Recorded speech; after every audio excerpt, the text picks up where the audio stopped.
نبی اکرم صلی اللہ تعالی علیہ وسلم کا ایک فرمان آپ کے سامنے رکھنے لگا ہوں. اس فرمان کے اندر سے جو روحانی چشمے پھوٹتے ہیں ذرا ان کا ذائقہ لینا ہے. ہماری روزمرہ کی زندگی کیسی ہونی چاہیے، نبی پاک کی سیرت ہمیں کیا فیضان دیتی ہے، اس پر ذرا غور کرنا چاہیے. نبی پاک علیہ الصلوۃ والسلام کا یہ فرمان مسند ابو یعلا میں دیگر کتب حدیث میں موجود ہے.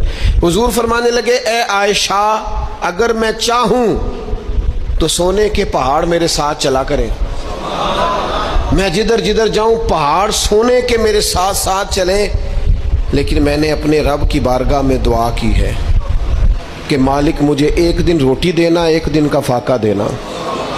اے اللہ، میں چاہتا ہوں جس دن تو مجھے سیر ہو کے کھانا دے اس دن میں تیرا شکر ادا کروں، اور جس دن مجھے فاقہ ہو اس دن میں ہاتھ اٹھا کے رب کی بارگاہ میں دعا کروں. میں یہ چاہتا ہوں کہ طرز چاہوں